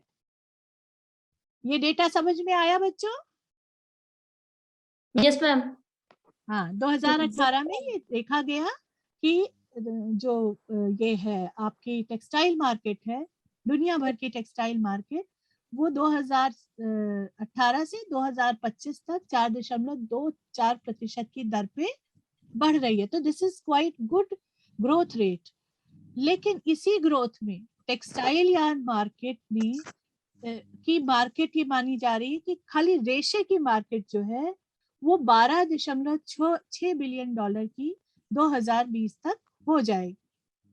ये एक B2B रिसर्च कंपनी है, उसने अपनी रिसर्च बताई। यहाँ मैं आपको एक बात बता दूं बेटा, ज्यादातर जो टेक्सटाइल रिसर्च हो रही है वो commercial wing of any textile industry द्वारा ही हो रही है, और उनकी ही अपनी रिसर्च R&D डिवीजन होते हैं जो रिसर्चेस करते हैं और उन रिसर्चेस को पब्लिश कराते हैं, ठीक है। लेकिन on the other side of coin story is entirely different, all together बिल्कुल बिल्कुल अलग है। दूसरा सिरा सिक्के का ये दिखाता है, दूसरा पहलू, कि ऑयल इंडस्ट्री के बाद टेक्सटाइल इंडस्ट्री ही एक इकलौती सबसे बड़ी इंडस्ट्री है जो कि पर्यावरण पे सबसे ज्यादा नुकसानदेह प्रभाव डाल रही है, ठीक है। यह लगभग ये दुनिया के लगभग 10% ग्रीन हाउस गैस एमिशन और पानी की वेस्ट वाटर प्रोडक्शन यानी ऐसा पानी जो कैसे भी यूज नहीं किया जा सकता है, उसका 20% अकेले जनरेट करने वाली इंडस्ट्री है। सिचुएशन इज रियली डेंजरस, है ना। हमें चाहिए कि इसको कैसे भी रोके। इसके लिए ही नई टेक्सटाइल इंडस्ट्री का और तरह तरह के अंतरराष्ट्रीय मानकों का निर्धारण किया गया।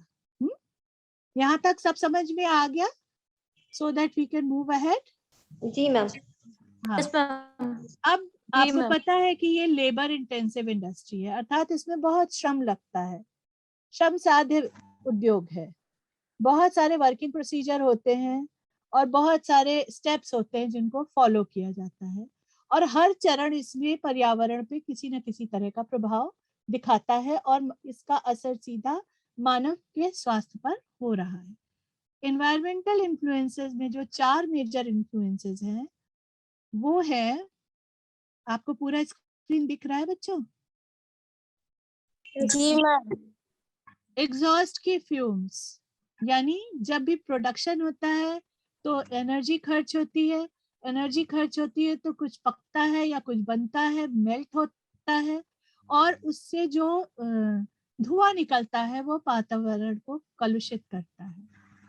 दूसरा है वेस्ट वाटर, जैसा कि मैंने आपको इसमें देखिए पिक्चर से क्लियर है कि जब हम डाई करते हैं तो वो सारा पानी, अगर केमिकल डाइज यूज कर रहे हैं तो पानी जहरीला हो जाता है, वो मानव या जानवरों किसी भी प्राणी के कंज्यूम करने योग्य नहीं रह जाता है। Next is your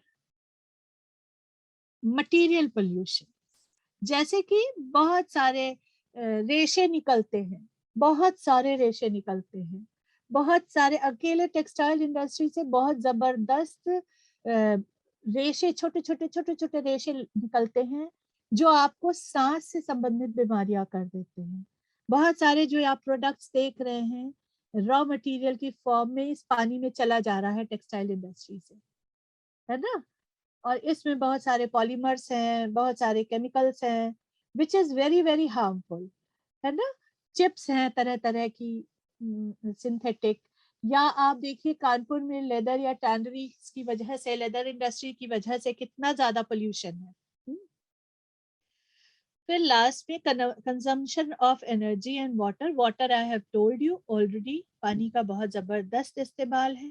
textile industry Mathura में बहुत फ्लरिशिंग इंडस्ट्री थी और वो पूरी समाप्त हो गई। एक जमाने में जहाँ 250 से 300 यूनिट्स हुआ करती थी प्राकृतिक रंगों की डाइंग की, वहाँ बाद में वो कन्वर्ट हुआ सिंथेटिक कलर्स में, फिर स्क्रीन प्रिंटिंग पे। अब मुश्किल से 10-12 यूनिट्स बची हैं जो भी अब समाप्त होने के कगार पे है, जस्ट बिकॉज पानी वहां जिस तरह का चाहिए उस तरह का पानी अवेलेबल नहीं है, या जो भी पानी अवेलेबल है ये इंडस्ट्री उसको भी पोल्यूट कर रही है, तो शहरियों ने इसका विरोध किया। ठीक है, ये एक एग्जाम्पल था। Now next, apparel industry uses 43 million tons of chemicals every year. Just imagine how much pollution these chemicals may be causing to the environment, our environment, हमारे वातावरण में। कैसे? बहुत सारे जो रॉ मटेरियल आता है उसके साथ बहुत सारे पेस्टिसाइड्स आते हैं। फॉर एग्जाम्पल, अगर कॉटन ग्रो की जा रही है कहीं, तो कॉटन ग्रो करने में पेस्टिसाइड्स का प्रयोग होता है, तो आपको क्या लगता है वो हवा में उड़ जाती है? No, it goes with the cotton to production unit. Likewise जो जानवरों का फ्लीस हम ले रहे हैं, मैं तो सिर्फ प्राकृतिक रेशों की बात कर रही हूँ, वो जानवर क्या खा रहे हैं? ऐसा चारा जो चारा यूरिया और अदर पेस्टिसाइड से भरा हुआ है, वो उनकी बॉडी में जाता है, बॉडी से होते हुए वो रेशे में जाता है। क्यों ऐसे जाता है? क्योंकि हम सब सेल के बने हैं, हमारे बॉडी सेल यूनिट है और सेल परमिएबल होते हैं, यानी इधर से उधर उनमें मटेरियल ट्रांसफर होता है। तो क्या ऐसा नहीं होता है कि रेशों में भी ट्रांसफर होगा बेटा? हेलो जी जी मैम। तो जी इस मैम। तरह से वो केमिकल्स हमारे कपड़ों में आते हैं, हमारे कपड़ों से हमारी स्किन में जाते हैं, हमारी स्किन उन्हें लेती है, तो तमाम तरह के स्किन रिलेटेड बीमारियां, यहाँ तक कि त्वचा के कैंसर बढ़ने का एक बड़ा कारण केमिकल डाइज का प्रयोग है। ये एविडेंसेस कहते हैं, ये मैं नहीं कह रही। ठीक है जी मैम। लाइकवाइज आप देख सकते हैं कि परमानेंटली अगर कोई व्यक्ति मास्क लगा के रहेगा तो उसे ब्रीथिंग प्रॉब्लम भी होगी, और उसके अलावा वो जो एक खटर पटर मशीन का शोर होता है, that also causes noise pollution. And कई बार जो टेक्सटाइल इंडस्ट्री में काम करने वाले लोग हैं उन लोगों को सांस की बीमारी या हियरिंग प्रॉब्लम हो जाती है। तो again it is impacting our health. Machine से बहुत सारी एक्सीडेंट्स होने का डर रहता है, और बहुत सारी खतरनाक वो भी होती हैं। कुछ मशीन्स अब कंप्यूटराइज जो आ गई है उनसे अगर आप उसके साथ 24 घंटे रहते हैं तो वो नुकसानदेह है, क्योंकि आपको पता है हम लोग अगर लैपटॉप भी लगातार यूज करते हैं, मोबाइल फोन भी लगातार यूज करते हैं, तो इसको तो सारी रिसर्च एविडेंसेस कहते हैं कि it is very very very very harmful for your brain, for your eyes, for your overall health. So how come these machines will not affect? And secondly, most importantly, मैं दुनिया के बारे में तो नहीं कहती हूँ, लेकिन एटलीस्ट इंडिया में मैक्सिमम टेक्सटाइल इंडस्ट्रीज में सेफ्टी के और हाइजीन के और लेबर सेफ्टी के, लेबर हेल्थ के नॉर्म्स को बड़े आराम से, बड़े अच्छे तरीके से फॉलो नहीं किया जाता। Right now, I don't have data on that, but if you go and search on Google, you may find out कि कितनी खराब हालत है।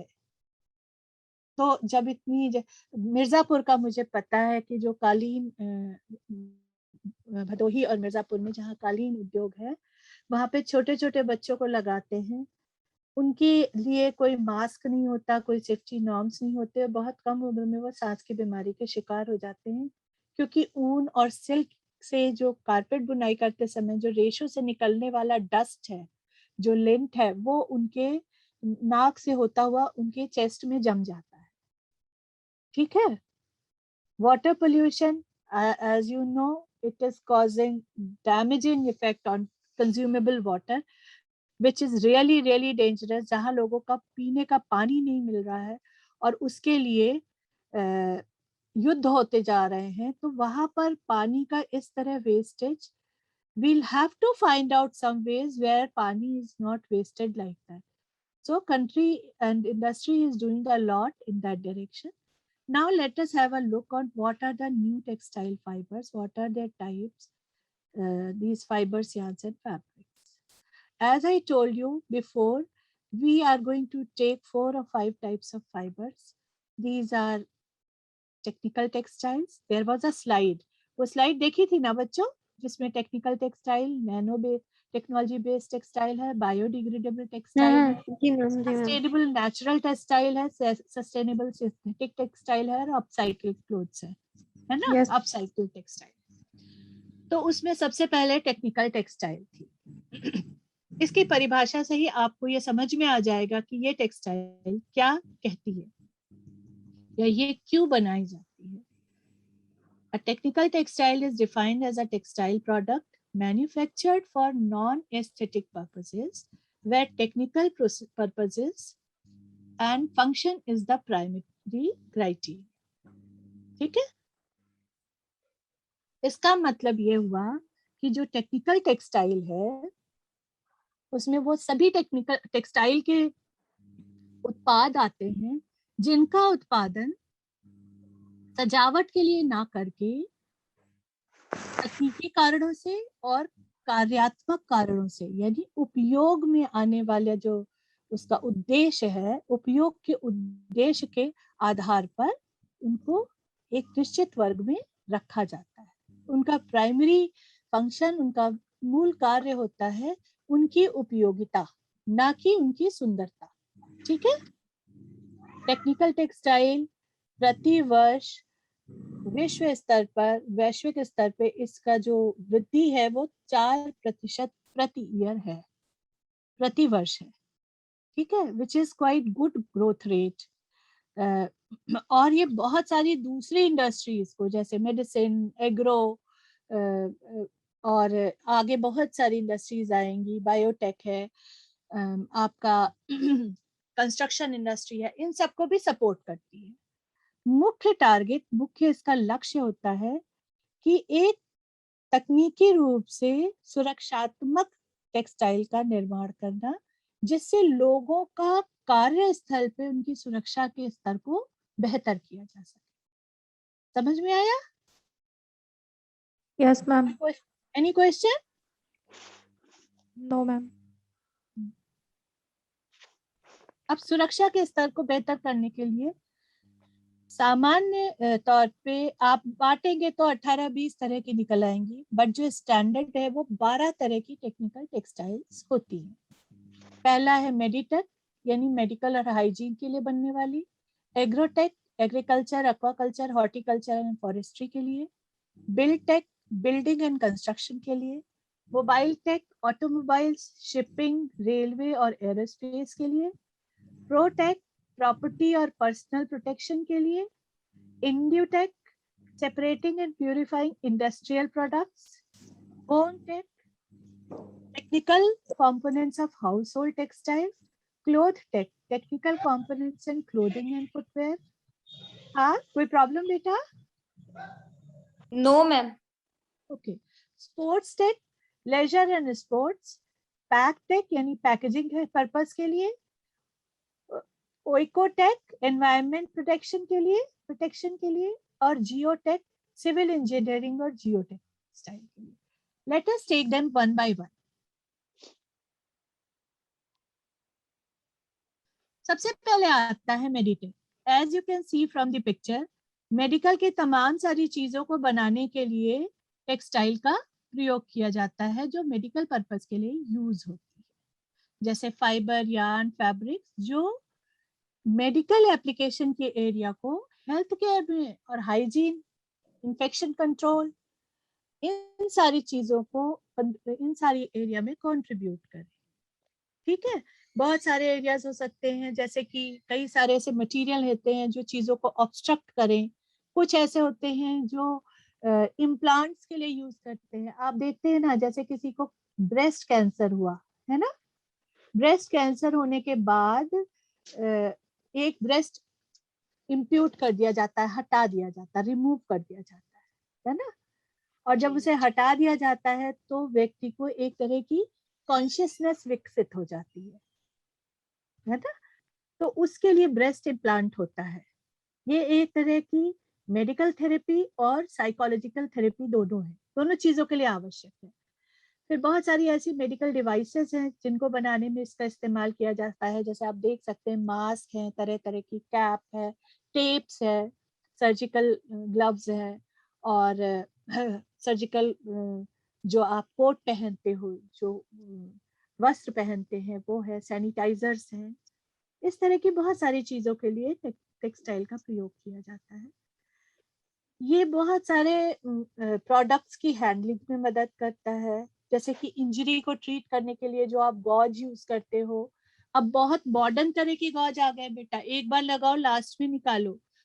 तो वो जो सारी चीजें हैं, और बहुत तरह के ऐसे आते हैं जो कि आपकी, पहले तो आते थे कि अगर वीगो लगाई हाथ में, है ना, यहाँ से इंजेक्शन देने के लिए लगाते हैं ना बच्चों, यस मैम। उसके ऊपर जो टेप लगाते थे, वो जब निकालते थे तो खाल लेके निकलता था वो। लेकिन मॉडर्न टेक्सटाइल की मदद से अब इतने बढ़िया क्वालिटी के वीगो लगाने वाले भी टेप आ गए हैं, जिनको जब आप निकालेंगे तो वो करेगा नहीं, हटेगा नहीं। दूसरे आप देखिए, अब लिवर में और हार्ट सर्जरी वगैरह में जो स्टंट डालते हैं, स्टंट का मतलब एक नली एक्स्ट्रा डालते हैं जो कि खोल के रखती है, जिससे ब्लड क्लॉटिंग ना हो या जिससे स्टोन आराम से निकल जाए, है ना। वो अब डाइल्यूट होने वाला आने लगा है। पहले जिस धागे का प्रयोग टाके लगाने के लिए किया जाता था, वो टाके अभी तक दुखते हैं बेटा, क्योंकि वो अंतर तक पड़े रह जाते थे, निकालने के बाद भी उसका कुछ ना कुछ हिस्सा छूट जाता था। लेकिन अब जो आ रहे हैं वो ऑटोमेटिकली डाइल्यूट हो जाते हैं, गल जाते हैं। तो इस तरह से और एक और बात है, बहुत सारे ह्यूमन ऑर्गन्स, मनुष्य के जो अंग हैं, उन पर भी उनकी ग्रोथ कराई जा रही है टिश्यूज के द्वारा, वो भी इसी का पार्ट है। बहुत सारी चीजें फाइबर पे ग्रो करती हैं, है ना बेटा जी। मुझे मतलब if you are interested in any particular thing, you tell me tomorrow in advance कि आपको इस पर्टिकुलर टाइप की टेक्निकल टेक्सटाइल या ऑर्गेनिक कल फिनिश हो जाएगा, तो आप पूछ लीजिएगा कि मैम ये करनी है, ये करनी, तो अकॉर्डिंगली आपको उस पे मैं थोड़ा सा और आपको डिटेल में बता दूंगी। लेकिन वो मुझे टॉपिक आपको कल देना पड़ेगा, क्योंकि then I will decide about the timings of day after presentation, है ना बेटा। एग्रोटेक मेनली आप देख सकते हैं, नेट्स हैं, थर्मल इंसुलेशन, सनस्क्रीन मटेरियल है, विंडशील्ड है, चिड़िया से बचाने वाले नेट, हवा से बचाने वाले नेट, ओले से बचाने, हेल स्टॉर्म प्रोटेक्शन नेट्स, फिर उसके बाद क्रॉप कवर्स, मल्च मैट्स, इस तरह के तमाम सारी जो भी agriculture, forestry, landscape gardening, horticulture यानी फूल पौधे, फलदार पेड़, और उसके अलावा insect control, livestock protection, इन सब के लिए जो टेक्सटाइल बनाई जाती है उसे एग्रोटेक कहते हैं। बिल्डटेक वो सारी कंस्ट्रक्शन, बिल्डिंग वगैरह के लिए जो भी बनाई जाती है तमाम तरह की टेक्सटाइल, चाहे वो कंस्ट्रक्शन ऑफ, चाहे वो परमानेंट नेचर के हो, चाहे टेम्परेरी हो, टनल, रोड, ब्रिजेस, इन सब की, इवन ये जो शेड्स हैं, देखिए ये शेड बन रहा है, ये भी एक तरह की टेक्सटाइल का इस्तेमाल है। इसका बहुत वास्ट एप्लीकेशन है, बहुत बड़ा एप्लीकेशन है। इनफैक्ट हर तरह की टेक्सटाइल में, इवन एग्रोटेक में भी बिल्डटेक का इस्तेमाल होता है, इक्विपमेंट्स बनाने में, बिल्डिंग इंसुलेशन का फाइबर्स बनाने में। ठीक है, कोई बोल रहा है क्या? कोई कुछ बोल रहा है?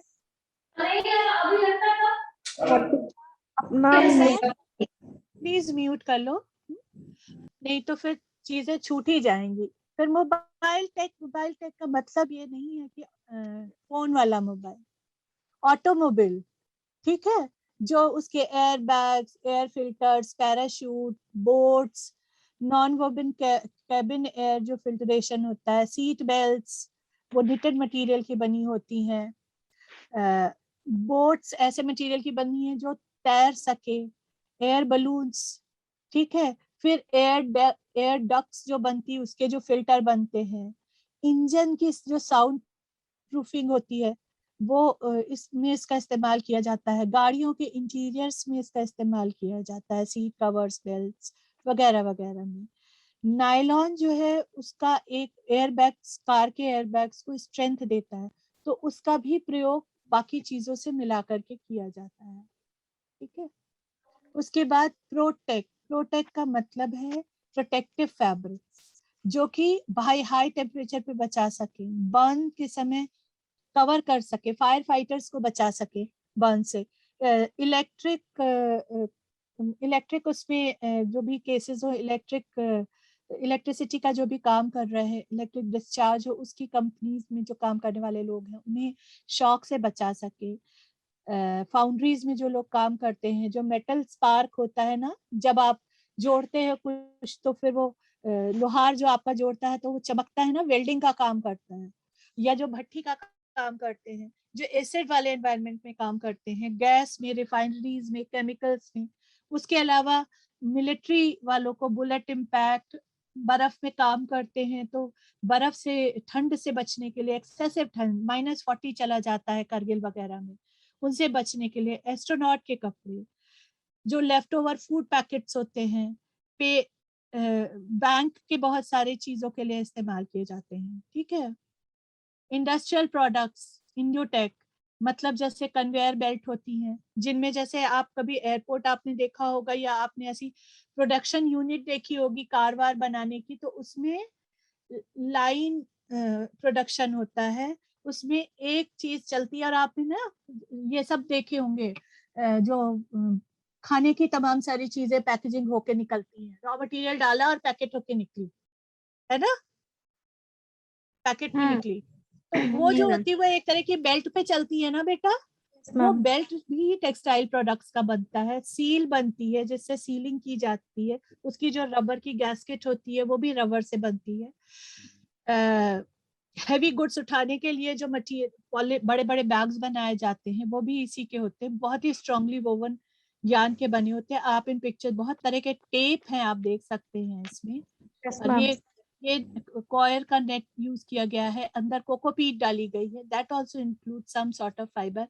ये ग्लू स्टिक पेपर्स ऐसे हैं जिनको आप ऑलरेडी ग्लू लगा हुआ है and you can use them, ठीक है।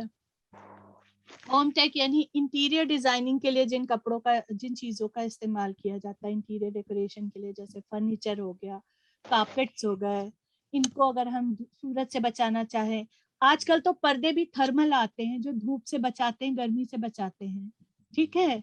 टेक्सटाइल के ऐसे बड़े बड़े स्ट्रक्चर्स बनते हैं जो कि रीएनफोर्स्ड होते हैं, फिर डिजाइनिंग के लिए सिर्फ बनाए जाते हैं, फायर प्रूफिंग के लिए, वॉल कवरिंग के लिए, पिलोज के लिए। पिलोज भी तरह तरह की आती है आजकल, ऑर्थोपेडिक पिलो भी आ रही है बेटा, जो आपको सर्वाइकल से बचाती है अगर लगाइए तो, हाँ। इंसुलेशन के लिए, तो ये बेडिंग के लिए, बेड कवर्स वगैरह, पर्दे, ये सारी चीजें इसमें आती हैं। क्लोथ टेक में आते हैं वो कपड़े जो आप पहनते हैं, जैसे आप ये जैकेट्स देख रहे हैं ना बेटा, ये एडवांस टेक्नोलॉजी का डेवलपमेंट है, क्योंकि इसमें बिल्कुल निश्चित तरह के फाइबर, यार्न वगैरह यूज किए जाते हैं। और इसमें एक बात और आपको बताऊंगी, पहले जो एक DOWN डाउन करके एक फैब्रिक, इसी तरह की जैकेट्स आती थी जिसमें पक्षियों के पंख भरे जाते थे, तो वो बहुत क्रूएल होता था। तो अब क्रूएल्टी फ्री बनाने के लिए हम लोग ने सिंथेटिक बायोडिग्रेडेबल फर बनाए है ना। इवन सिलने के धागे, सिलाई के धागे, इंटरलाइनिंग, अंदर की जो लाइनिंग लगी, इंसुलेशन जिससे वो गर्म रहे, ये सब टेक्निकल टेक्सटाइल में आता है, ठीक है, जो प्रोटेक्ट करे गर्मी सर्दी से, ये सब टेक्निकल टेक्सटाइल में आता है।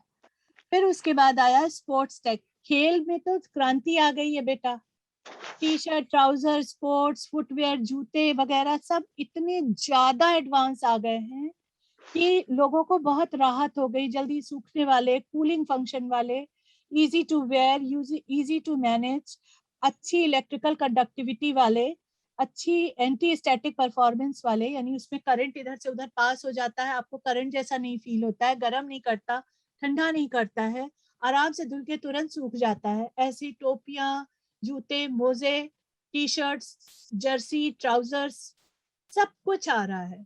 ठीक है, और ये उसके कुछ एग्जाम्पल्स हैं। I think you must have seen in the shops, है ना, देखा है इस तरह का? Yes ma'am.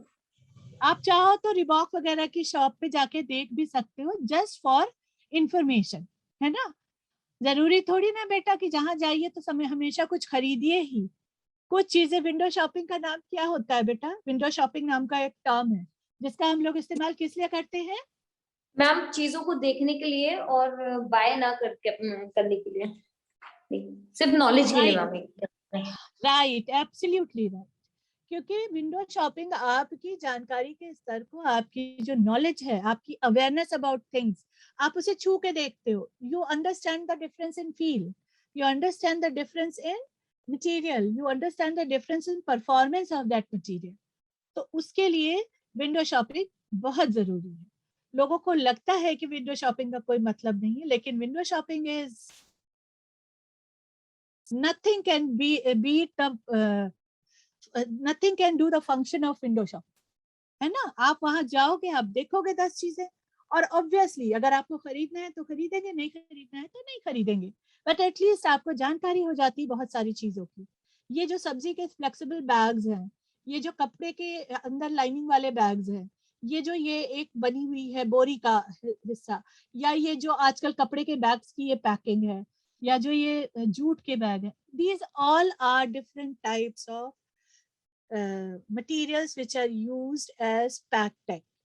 आपने देखा होगा चाय की छोटी छोटी थैलियां आती हैं जिसे टी बैग्स कहते हैं, है ना। यस।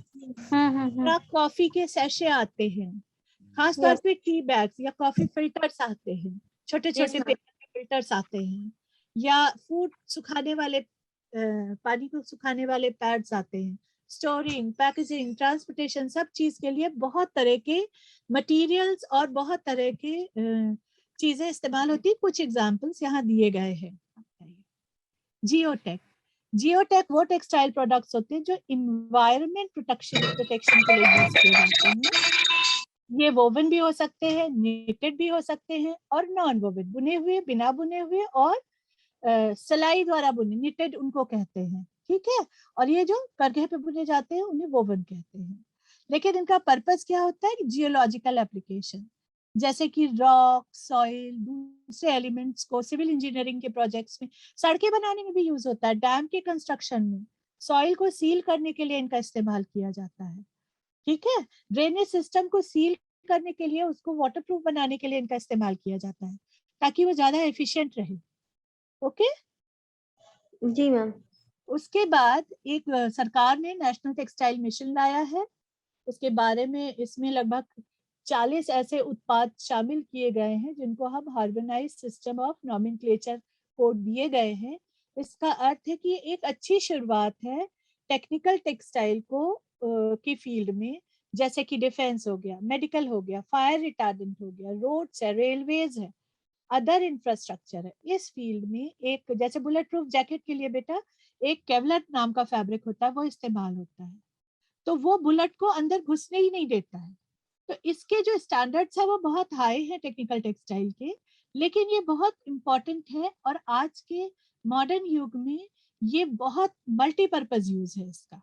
ठीक है, इसलिए सरकार इस पे बहुत पैसा दे रही है, और सरकार ने एक अलग से विंग बनाई हुई है मिनिस्ट्री ऑफ टेक्सटाइल के अंतर्गत, जो कि जो टेक्निकल टेक्सटाइल को ही हेड करता है। Nano technology, we have 5 to 7 minutes now ना, क्यों बच्चों? 5 से 7 मिनट है। Yes ma'am. यस मैम है अभी। ठीक जी है, ma'am. so we will finish this part also। Nano fibres वो फाइबर्स होते हैं जिनको नैनोमीटर्स में या 1 मीटर के 1 बिलियंथ पार्ट में, 10 लाखवें भाग में बांटा जा सकता है। 1 बिलियन कितना होता है? 10 लाख। 1 बिलियन नहीं, सॉरी, वो तो 1 मिलियन होता है।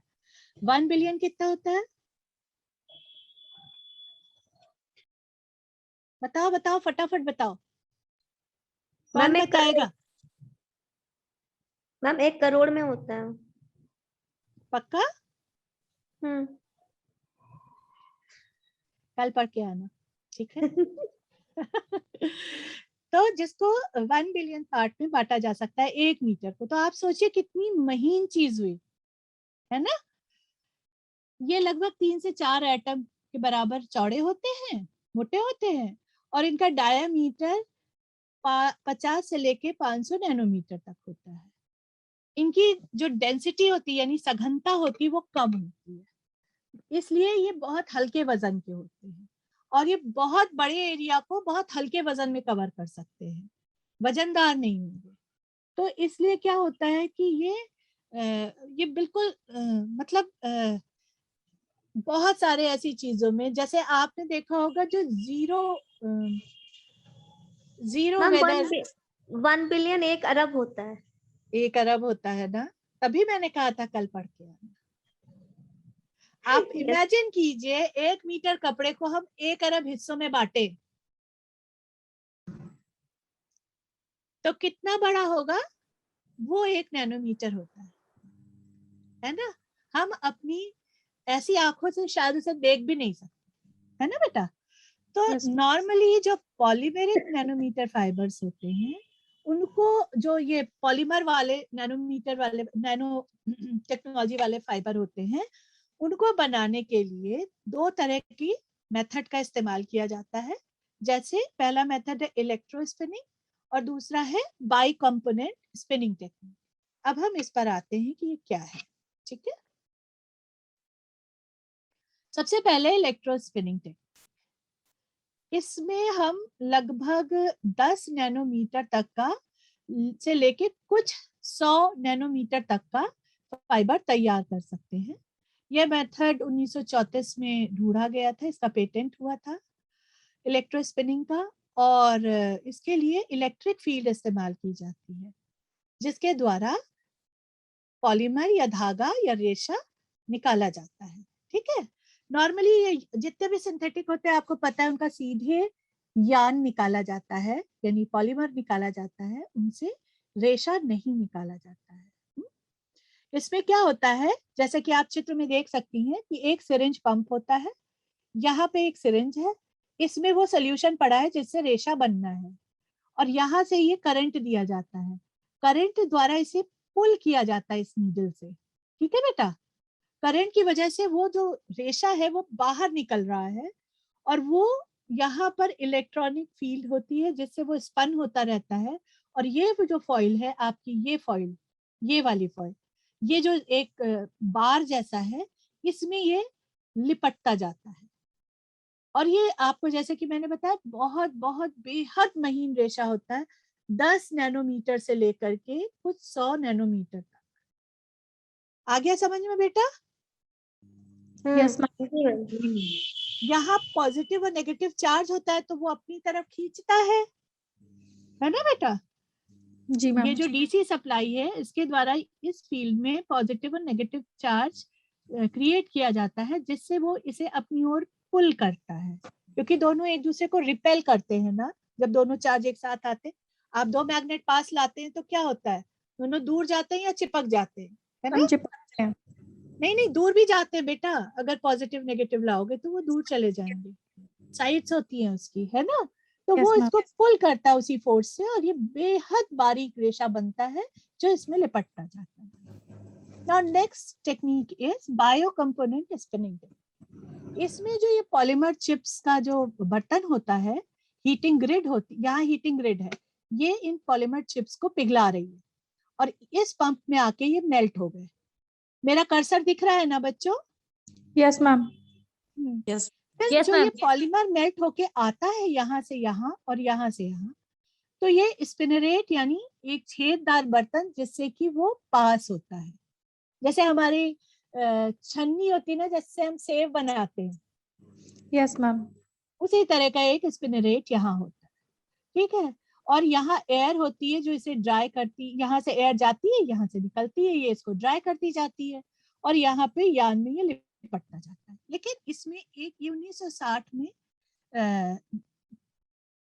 सबसे पहले बनाया गया था ड्यूपॉन्ट द्वारा, और ये टेक्निक धीरे धीरे और मॉडिफाई होती रही, लेकिन इसकी जो विशेषता है वो ये है कि इससे बनते नैनो फाइबर्स है, एक सिंगल फाइबर बनेगा, इतने नहीं बनेंगे, और ये इससे भी लेगा तत्व और इससे भी तत्व लेगा, बनेगा सिंगल फाइबर जिसमें फाइबर तो सिंगल होगा लेकिन इन दोनों तरह के वस्त्रों की, इन दोनों तरह के मटेरियल की क्वालिटीज उस सिंगल फाइबर में होगी। ठीक है, उसमें सिर्फ एक ही तरह का फाइबर बनता है, एक ही तरह की क्वालिटीज आती हैं, इसमें दो तरह की क्वालिटीज आती हैं, which makes it much more usable, much more efficient. Got it? Yes, ma'am. Yes Now, ma'am. अब ये आपका अगला चैप्टर है जो आप कल पढ़ेंगे, टू बी कंटिन्यूड। यहाँ आप पढ़ेंगे बायोडिग्रेडेबल टेक्सटाइल्स जो नेक्स्ट जनरेशन की है, sustainable natural textile, sustainable synthetic and semi synthetic textile and upcycle textile, इनके भी प्रकार हम लोग कल पढ़ेंगे। फिर उसके बाद रिसेंट डेवलपमेंट में फैब्रिक फिनिशेस में हम देखेंगे कि फैब्रिक फिनिशेस में क्या क्या चेंजेस आए हैं, क्या नए डेवलपमेंट है, कुछ इम्पॉर्टेंट जो चेंजेस हैं उनको पढ़ेंगे, और जो टॉप 10 इनोवेशंस हैं टेक्सटाइल्स उसे पढ़ेंगे। मान लीजिए रिसर्च एप्लीकेशन कल नहीं हो पाता है तो उसको we will cover day after tomorrow. ठीक है बच्चों? जी ma'am. I hope Yes, ma'am. Yes, ma'am. कोई क्वेश्चन हो जी, तो ma'am. मुझे बताओ। थैंक यू सो मच बच्चों। पूछना था थैंक यू हाँ मैम। बेटा। मैम, आपने जो स्टार्टिंग में चार्ट दिखाया था वो टाइप ऑफ फाइबर वाला, हाँ उसमें मैम लीफ सीड वाले में था, मिल्क वीड करके एक था, वो मैंने मुझे कहा ना, मैं आपको एक तरह की वीड होती, घास होती बेटा, है? मैं आपको वो करूंगी, कल आपको कोशिश करूंगी कि मैं सारी तरह की वीड की फोटोग्राफ दिखाऊं। मिल्क वीड का मतलब ऐसी वीड जिसमें, जैसे आप बरगद का पेड़ का पत्ता तोड़ते तो उसमें से मिल्क आता है ना, यस मैम। ऐसी जो वीड होती है वो। Okay ma'am. ठीक है जी मैम। आई होप इतना आपको समझ में आ गया है बेटा। यस हाँ? मैम। कोई दिक्कत, कोई परेशानी, you can No, share ma'am. With me. No ma'am. ठीक है बेटा, then you can leave your class. Ma'am कल क्वेश्चन मतलब सोच के आएंगे तो फिर आपसे पूछेंगे। नहीं नहीं, कल तो क्वेश्चन पूछना बिल्कुल मना है।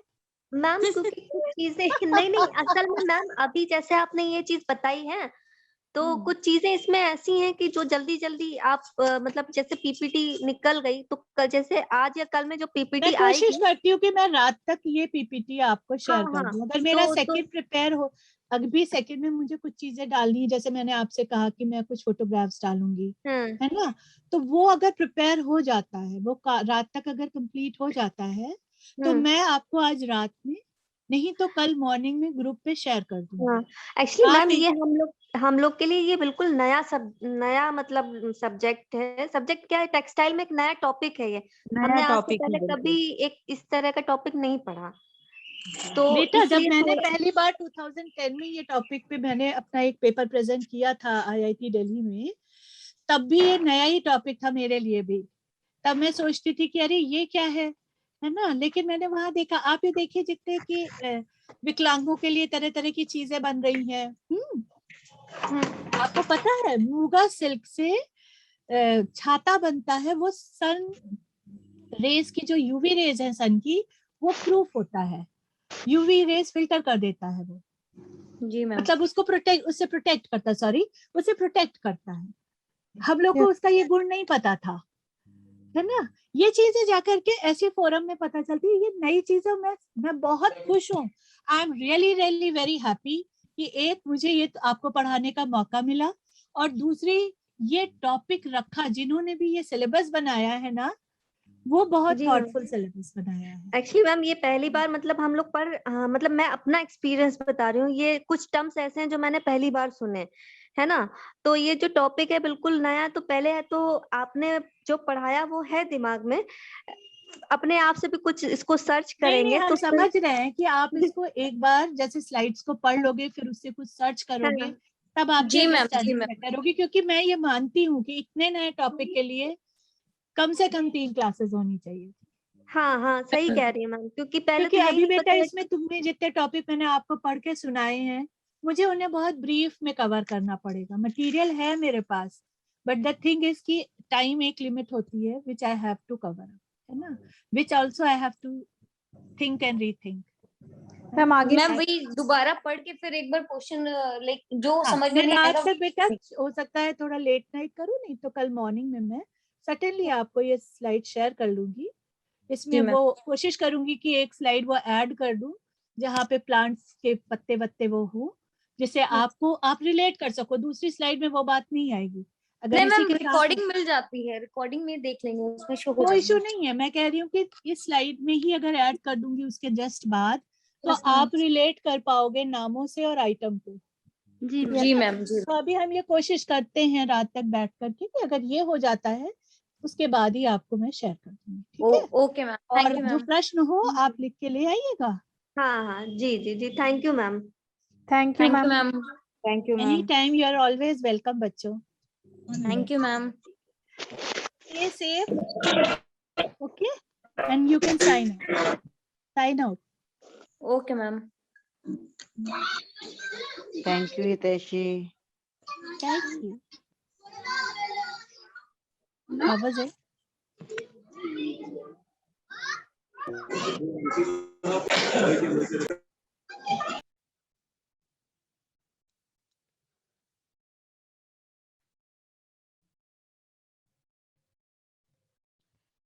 I'll just keep it for another 20-25 minutes, है ना?